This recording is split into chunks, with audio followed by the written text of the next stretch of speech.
நிகழும் ஸ்ரீ மங்களகரமான சோபகிருது ஆண்டு மார்ச் மாதம் 14ஆம் தேதி வியாழக்கிழமை அன்று சதுர்த்தி திதியில் பரணி நட்சத்திரத்தில் வைத்ருதி நாம யோகத்தில் சித்தயோகம் கூடிய நன்னாளில் இந்த மகத்தான பங்குனி மாதம் பிறக்கிறது.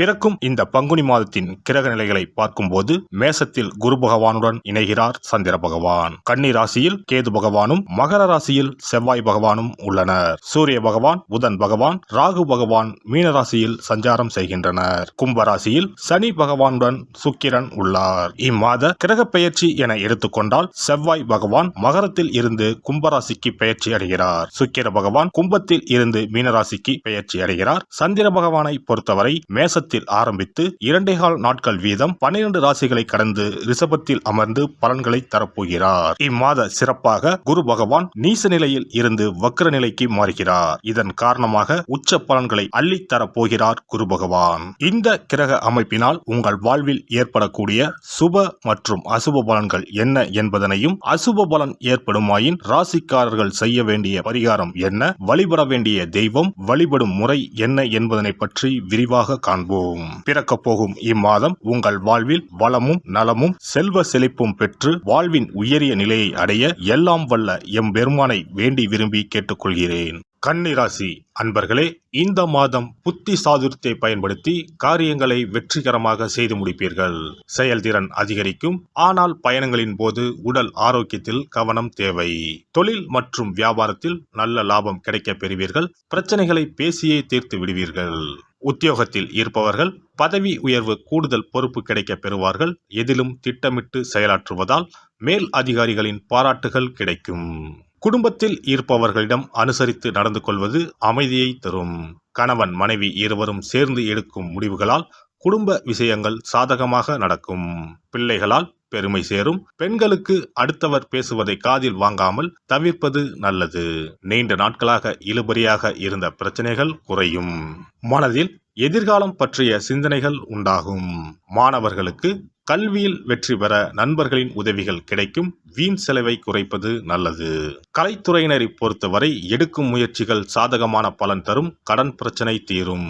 எதிர்ப்புகள் அகலும். தொழில் வியாபாரம் தொடர்பான போட்டிகளும் நீங்கும். அரசியல் துறையினர் விடாப்பிடியாக செயல்பட்டு சில வேலைகளை முடிப்பீர்கள். நண்பர்களுடன் மனத்தாங்கல் வரும். யாருக்கும் சாட்சி கையெழுத்திட வேண்டாம். வேலையாட்களால் பிரச்சனைகள் வரக்கூடும். மறைமுக எதிர்ப்புகள் வந்து நீங்கும். நட்சத்திர பலன்கள். உத்திரம் 2, 3, 4ஆம் பாதங்கள்.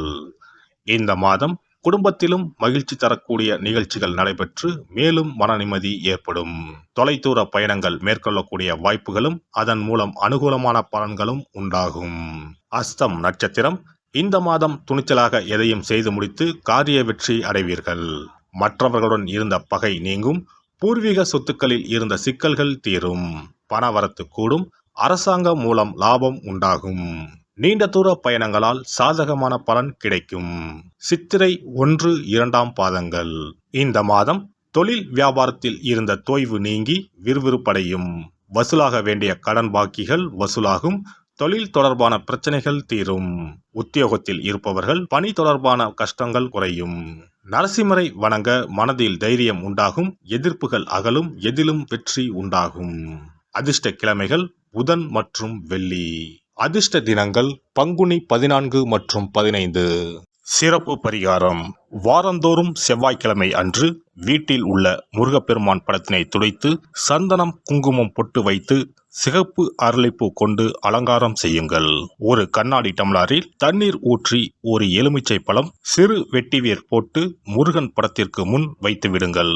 ஒரு மா இலை எடுத்து காம்பு பகுதி முருகப்பெருமானை பார்த்தவாறு வையுங்கள்.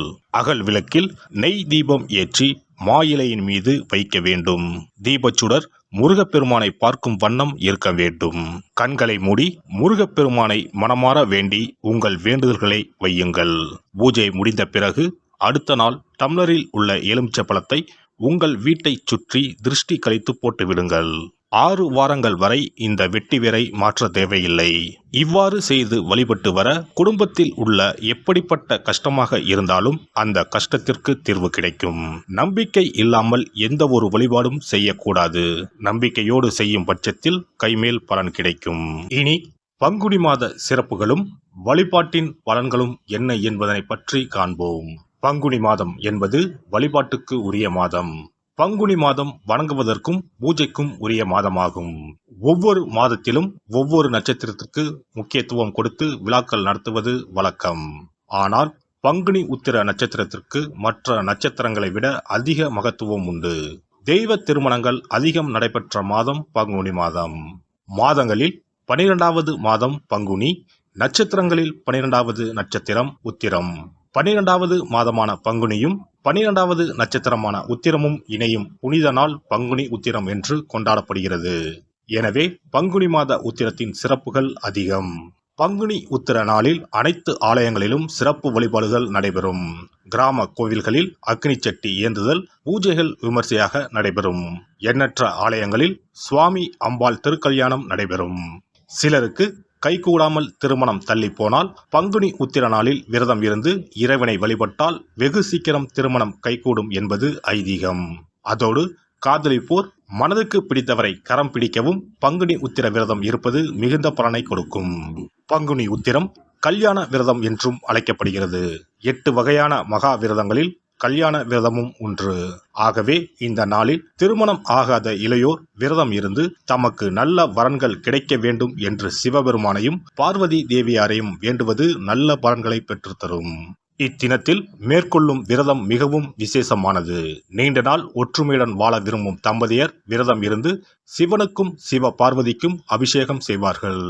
இந்த விரதத்தை முருகனை வேண்டியும் செய்யலாம். அதோடு அன்னதானம், வஸ்திரதானம் செய்வதும் சிறப்பானது. ஜாதக தோஷத்தால் திருமணம் தடைபட்டவர்கள் வழிபாடு மேற்கொள்ளவும் சிறந்த நாள் இதுவாகும். செவ்வாய் தோஷம் காரணமாக திருமண தடைகளை சந்திப்பவர்களுக்கு பங்குனி உத்திரத்தன்று முருகனை மனமுருகி வணங்கினால் திருமண தடைகள் நீங்கி திருமணம் சுபமாக முடியும். குழந்தை பேரில்லாமல் தவிப்பவர்கள் பங்குனி மாத விரதம் இருந்து அம்மன் கோவில்களுக்கு சென்று வழிபட அந்த அம்மனின் அனுக்கிரகத்தால் நிச்சயம் புத்திர பாக்கியம் கிடைக்கும். தொழில் மற்றும் வியாபாரங்களில் ஈடுபடுபவர்கள் தமிழ் வருடத்தின் கடைசி மாதமான பங்குனி மாத தினத்தில் திருஷ்டி பூசணிக்காய் வாங்கி உங்கள் வியாபார இடங்களை திருஷ்டி கழித்து அதற்குரிய நேரத்தில் உடைக்க வேண்டும். இப்படி செய்வதால் உங்களுக்கு இந்த ஆண்டு ஏற்பட்ட தோஷங்கள் அனைத்தும் நீங்கும். பங்குனி உத்திர நன்னாளில் நம்மால் முடிந்த அன்னதானங்களை செய்வது மிகுந்த புண்ணியம் தரும். எலுமிச்சை சாதம் அல்லது தயிர் சாதம் அல்லது சர்க்கரை பொங்கல் என அன்னதானம் செய்யலாம். அதேபோல் நம்மால் முடிந்த அளவுக்கு மஞ்சள், சரடு, குங்குமம், கண்ணாடி என மங்கள பொருட்களை பெண்களுக்கு வழங்குவது விசேஷ பலன்களை கொடுக்கும். முருகப்பெருமான் நமக்கு இதுவரை இருந்த காரிய தடைகள் அனைத்தையும் களைந்து நமக்கு நல்வழி காட்டி அருளுவார். பங்குனி மாதத்தில் அனைத்து நாட்களிலும் கோவிலுக்கு சென்று வருவது மிக்க பலனை தரும். மேலும் செல்வ செழிப்புடன் வாழ்வதற்கு உதவும். எல்லாம் வல்ல இறையருளால் நீங்களும் உங்கள் அன்பு குடும்பமும் உடல் நலம், நீலாயுள், நிறை செல்வம், உயர் புகழ், மெய்ஞானம் ஓங்கி வாழ்க வளமுடன். இந்த வீடியோ பதிவு உங்களுக்கு பிடித்திருந்தால் லைக் பண்ணுங்க, கமெண்ட் பண்ணுங்க, ஷேர் பண்ணுங்க. மறக்காம சப்ஸ்கிரைப் பண்ணுங்க. பக்கத்துல இருக்கிற பெல் பட்டனை கிளிக் பண்ணுங்க. நன்றி, வணக்கம். ஓம் நமச்சிவாய. சிவாய நம.